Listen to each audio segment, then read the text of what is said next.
Welcome to another episode of Safer Together Chats. Today we are at Springettsbury Township, and if you hear someone in the background, Chief King is our audience, so thank you for joining us.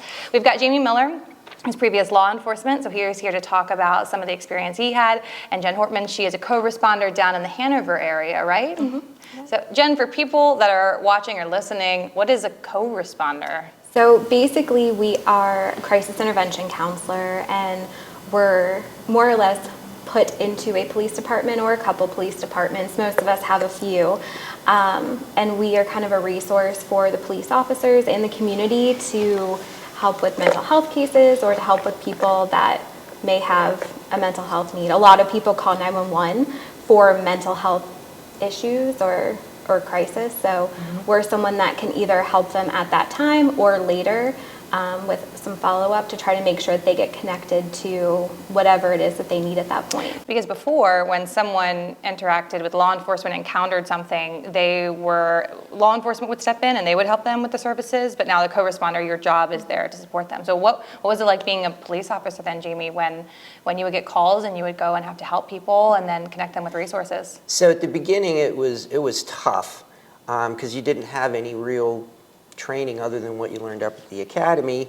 And going through the academy, when I went through, 13, 14 weeks, I think, they were trying to jam so much into that time.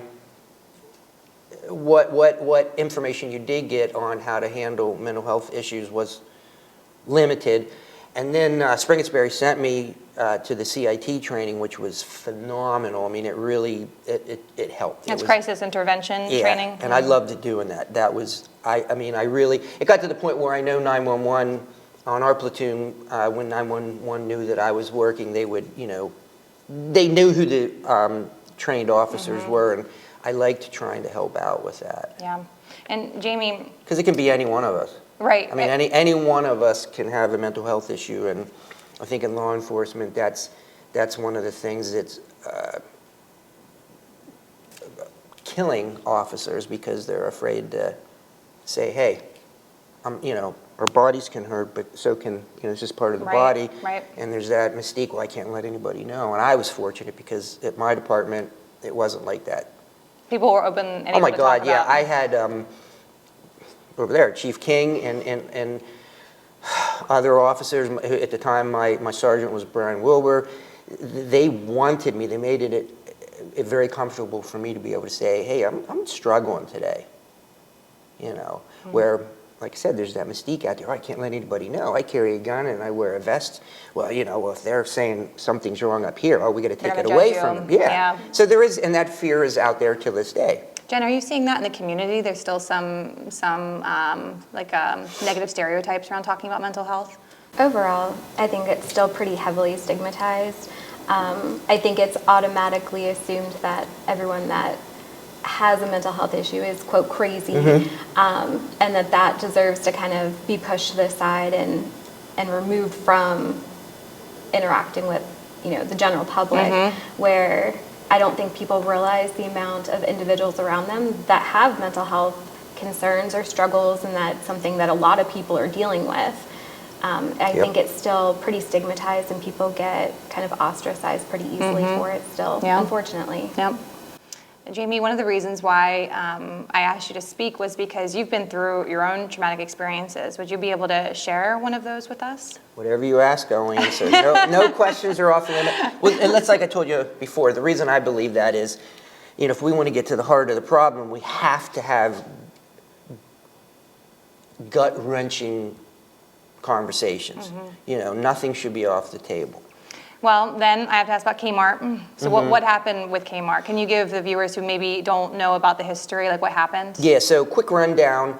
I'm on my way to get food, to take my break. I even let 911 know that that's where I'm going. And I get a dispatch to head up to Kmart.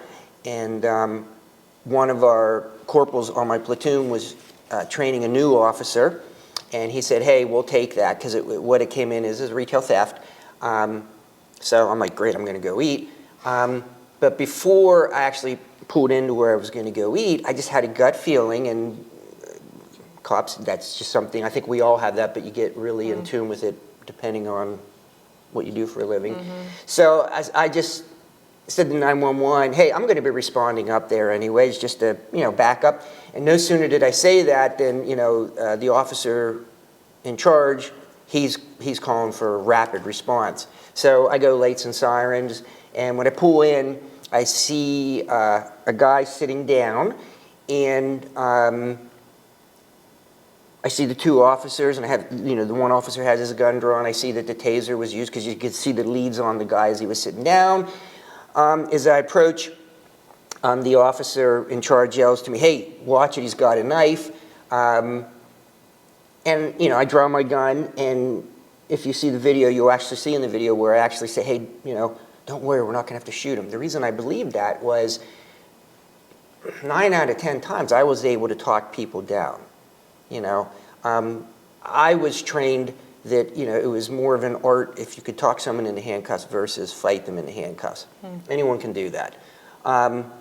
And so I really believed in my heart, hey, this is going to go. I'm going to be able to talk them down. We're going to whatever. So I kind of take charge of the situation because I'm in the uniform. The officer that was training the new guy was not in a complete uniform. So I started giving commands, and I'm, yelling at the guy, begging with the guy, pleading with him, drop it, drop it, whatever.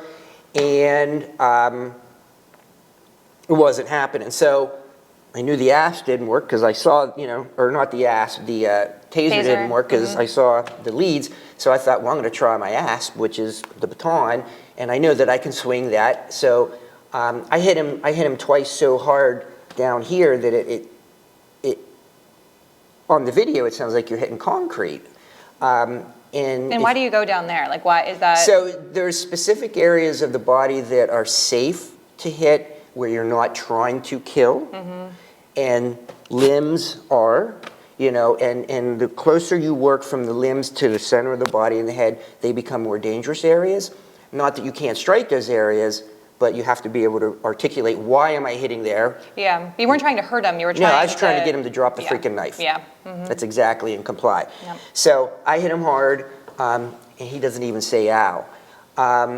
So get rid of the asp, and I'm very aware that there was more than a handful, probably, I think it came to like 25 people that were inside the two doors before and they're you just get watching inside. you. They're watching it. Wow. And I never forget, I've always said this, I remember seeing a lady holding a little baby.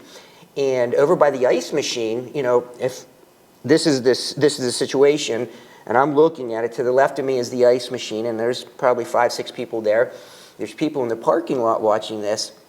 And you're processing all this a million miles a minute, right? And you're trying to gain control of a situation that's totally out of control, and you're wondering why people are so close when they see officers with their guns, blah, blah, blah, blah, blah. So a million things are going through the officer's mind.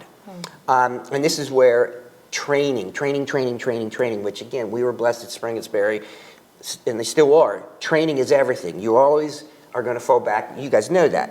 You're going to fall back on the training you have. If it's good training, you're in good shape. If it's bad training, you're in bad shape. So I pull my gun back out, start giving him commands. Again, he stands up and he turns towards the, well, keep in mind, after I hit him, he pulls out a knife, or scissors. So now he has a knife in one hand and scissors in the other. So it didn't work, and I know that. So he stands up, kind of turns around, and now he's facing Kmart, but he's facing the soda machines. So in my head, I'm thinking, one of two things is going to happen. He's either going to turn around and pull a gun out of his pocket or his pants or whatever, I don't know, or he's just going to drop it and give up. Well, of course, that doesn't happen. He now, I'll never forget, his eyes kind of go right to me, and now he's coming towards me, and now I am no longer aware of anything other than in my head, I can't let him get inside. I just did all this. I know he was tasered. I didn't know what happened inside the Kmart, but come to find out later, he was tasered in there, and he was fighting, blah, blah, blah. So at that point, once you can hear me in the video actually yell, my God, he's going towards the people. And that's where the training took over. My head and my heart spoke to the rest of my body. And I remember firing. And I remember that my first shot, and this is so weird, to this day, when I remember back, I can't hear the shots. Now, when I see it in the video, I hear the shots, but I couldn't hear it. So the auditory just, boom, shut down. But I remember my very first shot, because you could, and this is crazy, you could see the blood spots where your shots were hitting. Now, you couldn't see the bullets flying, but you could clearly see it. And I remember my first one, I hit his thigh. And again, how our minds work, you guys would know way better than me. But in my head, I'm thinking, oh, that's like TV. He's going to drop it now because that's got to hurt like hell. Right, right. And everything's going to be good. Well, he didn't. He kept coming towards me and coming towards the door of Kmart. And it was at that point, you know, I just moved up here and just shot until he started to fall backwards. And again, that was training. You know, it's not like TV where I'm going to shoot 2 rounds, bang, bang. Yeah. No, we're taught to act with the force that's necessary to stop the threat. So the threat was stopping once he started to fall backwards. And how many, I mean, I'm sure there's no way for you to be able to like quantify how many times you've replayed that moment, like over. Well, you can probably hear it every time I talk about it. It gets, my voice changes and all that, you know. So a lot, because I think if you're any kind of a human being, and you know, God never meant for us to have to kill each other, so it's always effed up. You know, and again, there's this stigma that, oh yeah, when the cops use, you know, deadly force or, you know, have to really wrestle somebody down, you know, they're high-fiving each other back at the, it's not how it is. Now, I'm sure there's officers out there like that, and they're the bad ones, and they're the ones that give all the good ones a bad name, and that pisses me off. Right. No, it destroys What a tough decision. Yeah, I can clearly, and this is going to sound melodramatic, but yeah, part of my innocence died for the job that night.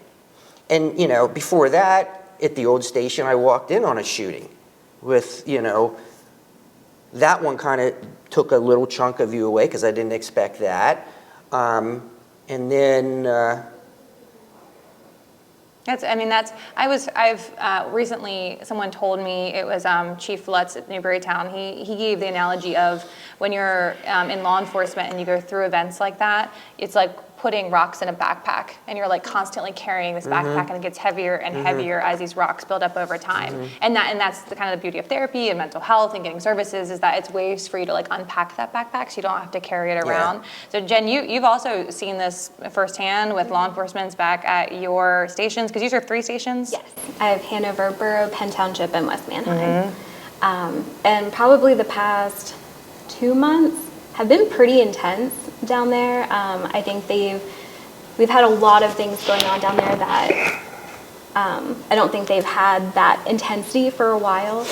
There's been a lot of situations where there have been, you know, some unexpected deaths that have really impacted a lot of community members, a lot of family members, but also very much the officers. I think there's definitely something to be said for the mental health training that they get, though, because I think that they're able to use that sometimes introspectively on themselves too, where they're identifying like, hey, this doesn't feel right, or something doesn't feel great here. But there's definitely been several instances recently in Hanover that I think have been a little bit of a struggle for, you know, the community and the officers.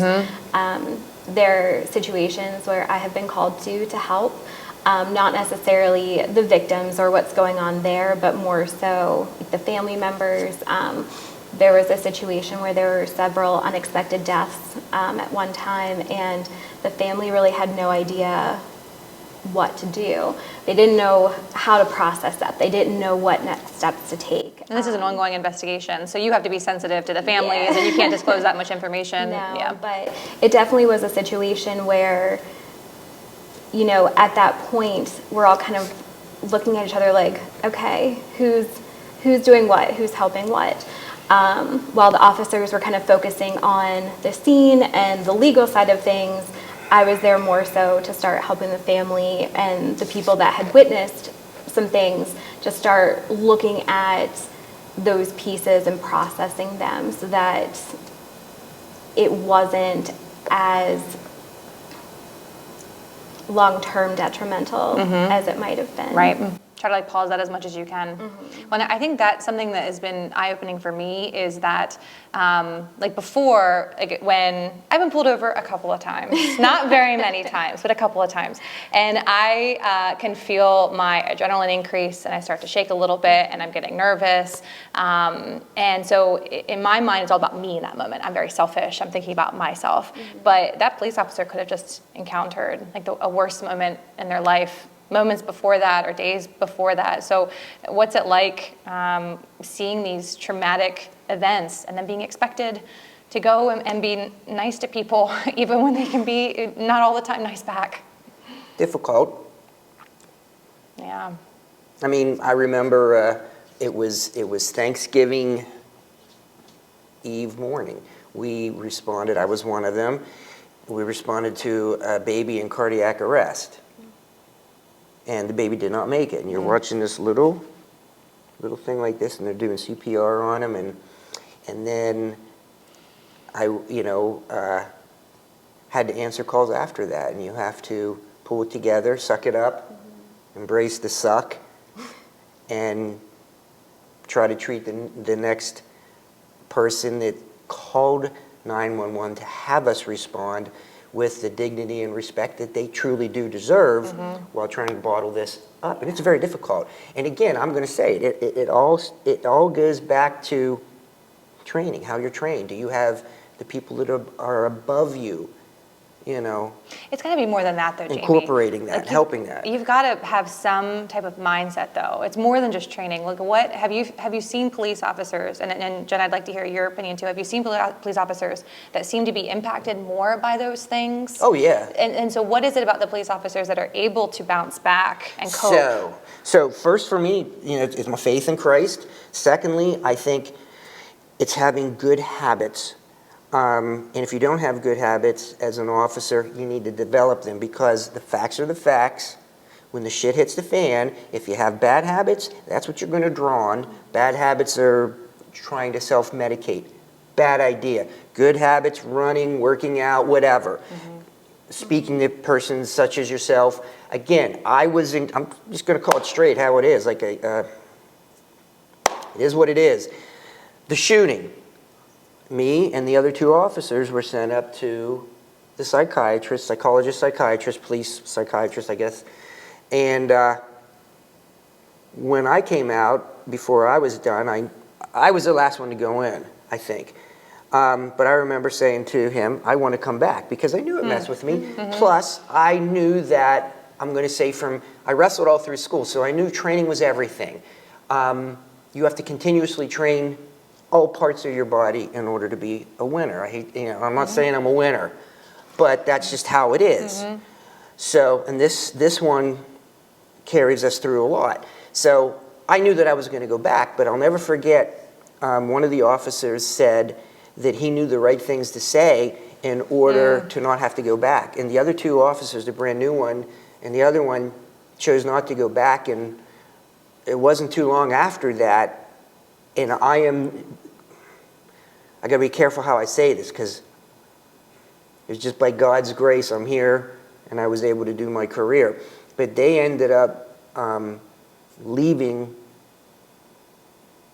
because they didn't deal with what they needed to deal with. They were, how they left, that's not up for me to say. But I'm going to say maybe within 2 to 3 years they were gone. And then an incident that the shooting at the station, it was the same situation. There was a choice not to go for further counseling, and that situation didn't end. It ended up with a termination of employment here too. So you got to get the help. Yeah. And again, you have to be in a situation, hopefully a department, and it does. It starts with the freaking chiefs. It's just the way it is. The chief is the head. Crap runs downhill. I was blessed to have chiefs and lieutenants that We're supportive, yeah. Beyond. Yep. Jen, have you seen that? Beyond supportive. With police and with just the general public too, I think a lot of times with trauma, the skills that you've learned up until that traumatic event and the things that you have, the support systems that you have prior to any traumatic event, I think greatly impacts your ability to cope with it afterwards. I think a lot of officers that have experienced a lot of things in the past and have seen some pretty nasty things, I think that there's a level of being able to kind of put that in a little box and put it away, at least at the time that it's happening. And I mean, working in the hospitals and things like that, like I had for years, it's kind of the same thing. You see some pretty awful stuff, and you just put it in a little box and you put it away and you hope for the best, and every once in a while you try to unpack it. And it comes to visit at the most unfortunate time. Right, out of nowhere, in the middle of the night, yep. But being able to kind of almost compartmentalize temporarily, I think is a skill that a lot of officers definitely have, that I've seen more times than really most other coping skills. And sometimes it's not healthy, but usually can be healthy, especially in a type of job where you're constantly with the public. It's almost like you have to keep those kind of little bits to yourself, or they're just going to eat you. And you're not going to be able to help the people that you want to help and the people that you're here to help. What do you guys want, as we kind of wind down our podcast here? Like for me, I was a high school history teacher before this, so like I've changed so much just in the past few months, understanding, hearing these stories and hearing what law enforcement go through on a daily basis, and also what the community goes through too. Like I lived in a beautiful little bubble where nothing really happened except my family got a ticket for going fast every now and then. I've been very blessed in that I haven't been through a lot of personal trauma myself. And so when I hear about what families have to go through, and then calling the police who run towards the danger, and what they then have to go through. And sometimes it's messed up stuff that is purposeful, and sometimes it's just an accident, you know, but you have to respond and be there for people, and you're lifting people up. Like Jen, you're there for people. Like you're there at their worst moments trying to help them navigate through these situations. What do you want people to know about law enforcement and helping? I think that one of the best things that people can know in that situation is that that's something that we're choosing to do, and that's something that we're really passionate about. Like we want to help. If we didn't want to be there, and if we weren't so committed to helping people at their worst moments, it's not something that we would voluntarily do. I think that that's one of the main things in just my career that it's taken me a long time to identify, is that I go towards chaos.